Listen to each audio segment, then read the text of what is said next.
Shalom. This is Galatians chapter 6 and verse 4. But let every man prove his own work, and then shall he have rejoicing in himself and not in another.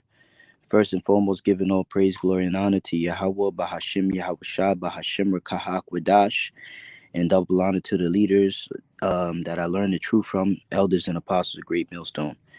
All right. You got to secure your own salvation with fear and trembling. All right.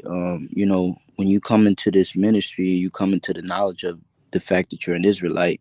There is a certain type of, work that you have to do in order to secure that salvation, in order to secure deliverance for you and your household. And, you got to be, up for the challenge. You got to be up for the challenge. You got to be willing to endure through various kinds of, trials, tribulations, temptations, spiritual attacks, um, depression. You go through all these different things. Why? Because you're in the flesh. The flesh is weak, but the spirit is willing. And, you got to basically hold on all the way until the end. All right. And you got to, while you're in the knowledge, you have to exercise, the scriptures in your life. You got to exercise the scriptures in your life. And it's on you to do that. It's not anybody else's job, to secure your salvation. You have to secure your own salvation, which is what I wanted to highlight, right? Which is really, motivational. All right. To motivate, you know, to motivate you to do what it is that the Lord commanded, us to do. Because, okay, Philippians 2 and 12, it says, "Wherefore, my beloved, as ye have always obeyed, not as in my presence only, but now much more in my absence, work out your own salvation with fear and trembling." That's right. And so the Lord, he told us to occupy till he comes. All right. You got to serve the Lord in fear, with fear and trembling, secure your own salvation. All right. And be putting in that work, so to speak, because you don't actually receive the reward until you actually get through the whole ordeal, the whole, you know, um, for your whole life until the Lord returns. Luke 19 and 13. "And he called his 10 servants and delivered them 10 pounds and said unto them, Occupy till I come." All right. And so the Lord said, until he comes, give attendance to reading, to exhortation. All right.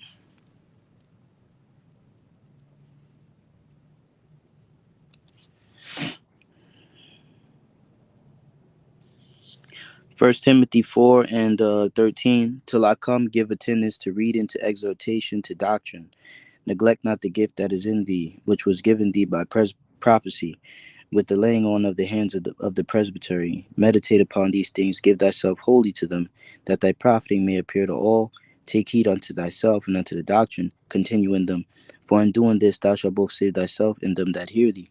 That's right. So you got to continue to, read, exhort one another in the doctrine, and continue in the ministry all the way into the bitter end. All right. Because you got to secure your own salvation. Nobody else could do it for you. All right. This is on Matthew 24 and 13. But he that shall endure unto the end, the same shall be saved. All right. He that shall endure unto the end.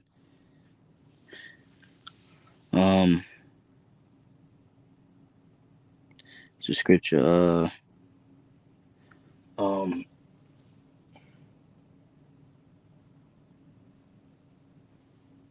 All right. Yeah, I remember. Count the cost. Okay. The scripture says, count the cost whether you have sufficient to finish it.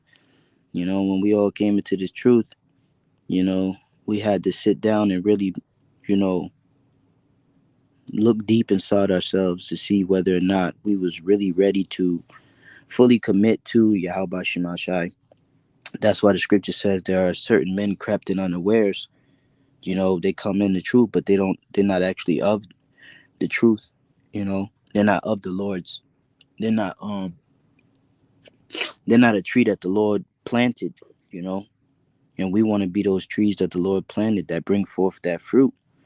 And the best way to do that is by giving diligence. Being diligent, giving diligence to make your call and election sure.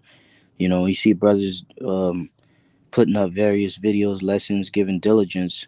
They're fighting for their crown. It's not nothing about it's not a competition or anything like that. It's just, that's how you stay within the parameters of the faith of Yahweh Shemashah. That's how you endure. The scriptures comfort you in your walk. Otherwise, you're gonna feel out of place. This is our comfort in these times. In captivity, this is our only comfort. So, when you go out in camp or when you go out and do lessons, your spirit feels a lot better.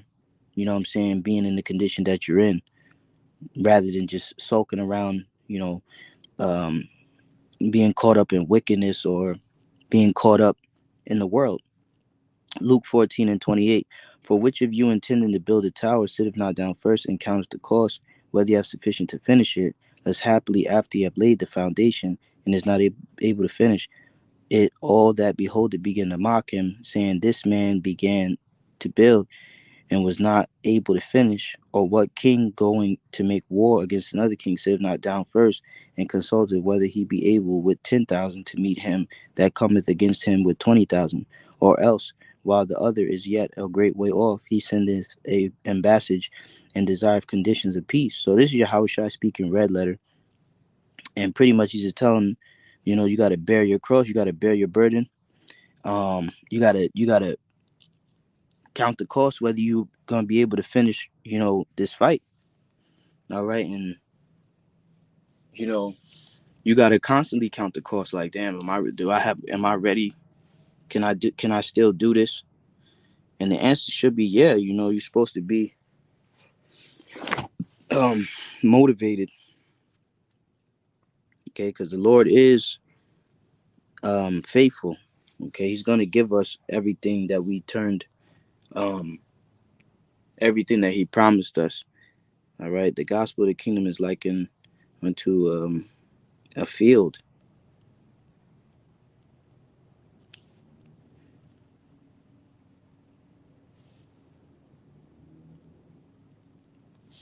All right, to buy that field.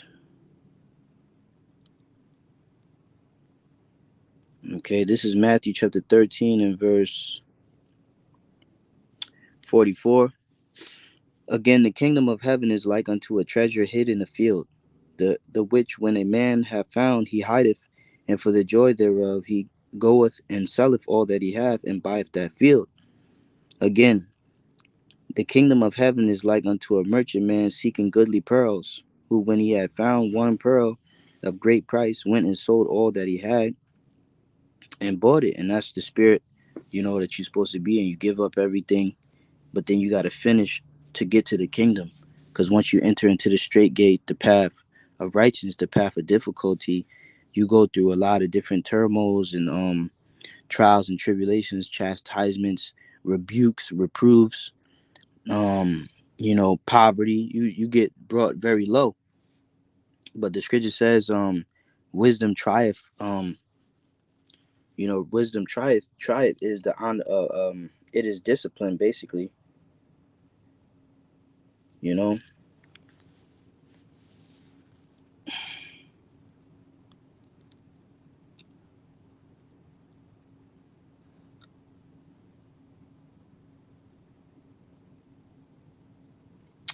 Sirach 4:11. Wisdom exalteth her children, and layeth hold of them that seek her. He that loveth her loveth life, and they that seek to her early shall be filled with joy. He that holdeth her fast shall inherit glory, and wheresoever she entereth, the Lord will bless. They that serve her shall minister to the Holy One, and them that love her the Lord doth love. Whoso giveth an ear unto her shall judge the nations, and he that attendeth unto her shall dwell securely. If a man commit himself unto her, she shall inherit her. He shall inherit her, and his generation shall hold her in possession. For at the first she will walk with him by crooked ways, and bring fear and dread upon him, and torment him with her discipline, until she may trust his soul and try him by her laws. So, it's a trust thing, man. The Lord gotta put you through certain things to see if you're gonna fold, or if you, because the Lord is manufacturing jewels. He's manufacturing, his men, okay, which is already predestinated who they are. But the Lord is perfecting his work. All right. And when you purify and you try gold, all right, you put it in the fire and watch it beautify, watch it um become that shiny thing that you see in the store. And that's what the Lord is doing with this truth. He's correcting us and beautifying us in the righteous paths. All right, and removing the filth. So it comes with a lot of it comes with a lot of chastisement, afflictions, but this is it's all for our good, it's all for our betterment, you know. So you got to always remember that as well. What I'm saying? Why you going through it? That way, hey, your suffering is not for nothing. You suffering uh because the Lord loves you, you know.